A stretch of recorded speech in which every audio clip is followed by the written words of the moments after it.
আসসালামু আলাইকুম। জানিয়ে দিব এই মাত্র পাওয়া সংবাদ। প্রথমেই বলে দিচ্ছি সংবাদ শিরোনাম, এরপর বলবো বিস্তারিত। পুরো দেশ আজ এক হাড়হিম করা রক্তক্ষয়ী সংঘাত আর চরম উত্তেজনার সাক্ষী।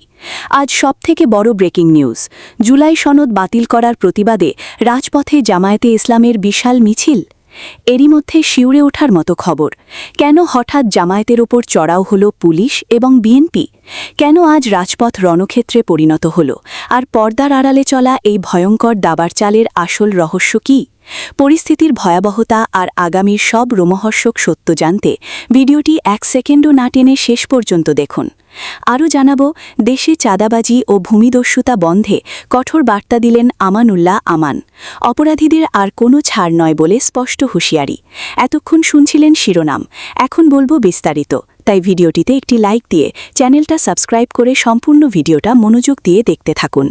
পুরো বাংলাদেশ আজ এক অভাবনীয় আতঙ্ক আর সব রাজনৈতিক সমীকরণ লণ্ডভণ্ড করে দেওয়া এক ঐতিহাসিক সংঘাতের সাক্ষী হয়ে থাকল। আজ সবথেকে বড় ব্রেকিং নিউজ আমাদের হাতে এসেছে। দেশের রাজপথে আজ এক বিশাল বিস্ফোরণ ঘটেছে, যখন খবর ছড়িয়ে পড়েছে যে জুলাই সনদ বাতিল করার প্রতিবাদে জামায়াতে ইসলামের নেতাকর্মীরা এক বিশাল মিছিল নিয়ে মাঠে নেমেছে। প্রত্যক্ষদর্শী এবং মাঠ পর্যায়ের সূত্র থেকে পাওয়া অত্যন্ত চাঞ্চল্যকর ও শিউরে ওঠার মতো তথ্য অনুযায়ী, রাজধানীর গুরুত্বপূর্ণ পয়েন্টগুলোতে জামায়াত যখন মিছিয়ে অগ্রসর হচ্ছিল, তখনই পরিস্থিতি নিয়ন্ত্রণের বাইরে চলে যায়। এই খবরটি ছড়িয়ে পড়ার পর থেকেই প্রতিটি মোড়ে এবং সাধারণ মানুষের মনে এক বিশাল আতঙ্ক আর বিস্ময় সৃষ্টি হয়েছে। কিন্তু সবথেকে বড় ধামাকা আর আসল রোমাঞ্চকর খবর হল মাঠের ত্রিমুখী লড়াই।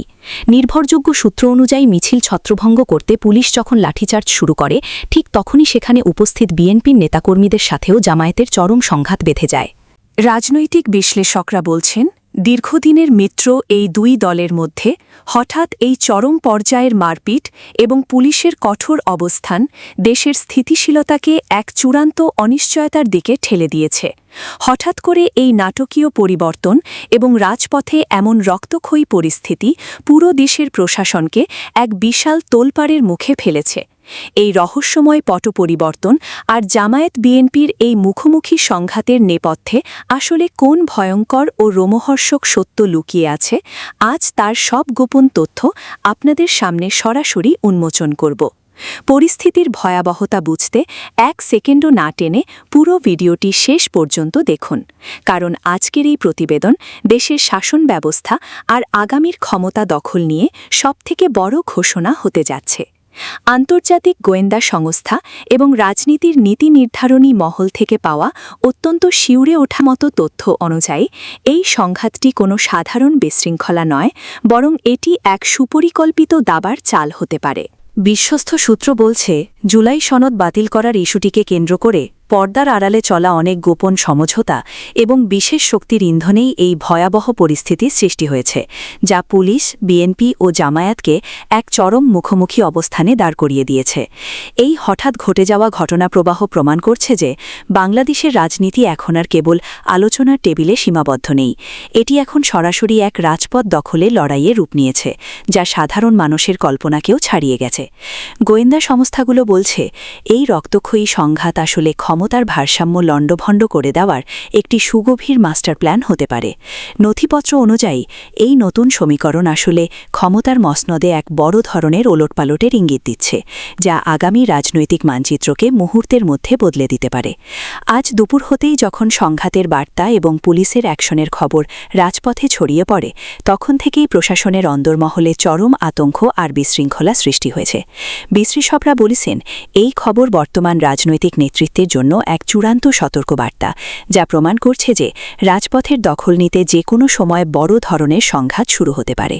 রাজধানীর প্রতিটি মোড়ে আজ একটাই আলোচনা, কেন হঠাৎ এই সংঘাত শুরু হল আর জামায়াতের পরবর্তী পদক্ষেপ আসলে কী? প্রশাসনের অন্দরমহলে কান পাতলে শোনা যাচ্ছে, এই বিশাল পরিবর্তনের খবর পাওয়ার পর থেকে অনেক উচ্চপদস্থ কর্মকর্তা এখন তড়িঘড়ি করে তাদের ভবিষ্যৎ অবস্থান নিয়ে ভাবছেন। এই রক্তক্ষয়ী সংঘাতের নেপথ্যের সব অন্ধকার সত্য আজ জাতির সামনে উন্মোচিত হল।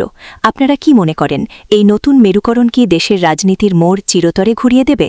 আপনাদের মূল্যবান মতামত নিচের কমেন্ট বক্সে অবশ্যই লিখুন। ব্রেকিং নিউজের প্রতিটি আপডেট সবার আগে পেতে ভিডিওটি এখনই শেয়ার করুন এবং আমাদের সাথেই থাকুন। দেশে চাঁদাবাজি ও ভূমিদস্যুদের কোনো স্থান হবে না বলে কঠোর অবস্থান ব্যক্ত করেছেন বিএনপির স্থায়ী কমিটির সদস্য আমানুল্লাহ আমান। তিনি বলেছেন, সমাজ ও রাষ্ট্রকে সুশৃঙ্খল রাখতে হলে আইনশৃঙ্খলা বাহিনীকে আরও কঠোর ভূমিকা পালন করতে হবে এবং যে কোনো ধরনের অবৈধ দখল, চাঁদাবাজি ও সন্ত্রাসী কর্মকাণ্ডের বিরুদ্ধে জিরো টলারেন্স নীতি গ্রহণ করতে হবে। রাজধানীতে এক রাজনৈতিক কর্মসূচি ও মতবিনিময় সভায় বক্তব্য রাখতে গিয়ে তিনি এসব কথা বলেন। আমানুল্লাহ আমান বলেন, দেশের সাধারণ মানুষ দীর্ঘদিন ধরে চাঁদাবাজি, ভূমিদস্যুতা এবং দখলবাজির কারণে ভোগান্তির শিকার হচ্ছে। বিশেষ করে শহর ও গ্রামীণ এলাকায় কিছু প্রভাবশালী গোষ্ঠী অবৈধভাবে জমি দখল করে রাখছে এবং ব্যবসায়ীদের কাছ থেকে জোরপূর্বক টাকা আদায় করছে, যা সম্পূর্ণভাবে আইনের পরিপন্থী। তিনি আরও বলেন, একটি গণতান্ত্রিক রাষ্ট্রে জনগণের নিরাপত্তা নিশ্চিত করা সরকারের প্রধান দায়িত্ব, কিন্তু যদি জনগণই নিরাপদ না থাকে তাহলে উন্নয়ন বা অগ্রগতির সব প্রচেষ্টা ব্যর্থ হয়ে যাবে। তাই চাঁদাবাজ ও ভূমিদস্যুদের বিরুদ্ধে রাজনৈতিক অবস্থান স্পষ্ট করতে হবে এবং দলমত নির্বিশেষে সবাইকে একসঙ্গে কাজ করতে হবে। আমানুল্লাহ আমান বলেন, অতীতে বিভিন্ন সময়ে চাঁদাবাজি ও দখলবাজির কারণে ব্যবসায়ীরা ক্ষতিগ্রস্ত হয়েছেন, বিনিয়োগ বাধাগ্রস্ত হয়েছে এবং সাধারণ মানুষের জীবনযাত্রা বিপর্যস্ত হয়েছে।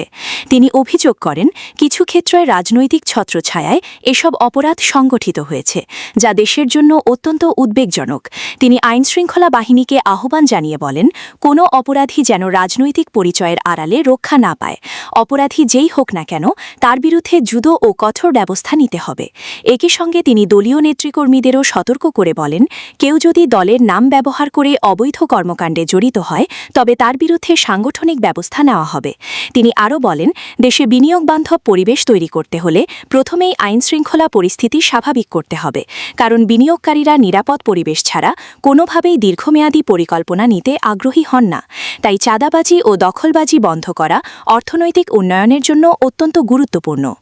রাজনৈতিক বিশ্লেষকরা মনে করছেন, আমানুল্লাহ আমানের এই বক্তব্য মূলত বর্তমান রাজনৈতিক প্রেক্ষাপটে আইন শৃঙ্খলা ও দুর্নীতি ইস্যুকে সামনে আনার একটি প্রচেষ্টা। একই সঙ্গে এটি দলীয় অবস্থানকে আরও কঠোরভাবে তুলে ধরার একটি বার্তাও হতে পারে। সব মিলিয়ে তার এই মন্তব্যকে কেন্দ্র করে রাজনৈতিক অঙ্গনে নতুন করে আলোচনা শুরু হয়েছে। সাধারণ মানুষও আশা করছেন, যদি সত্যি চাঁদাবাজি ও ভূমিদস্যুদের বিরুদ্ধে কঠোর ব্যবস্থা নেওয়া হয় তাহলে সমাজে স্বস্তি ও স্থিতিশীলতা ফিরে আসবে।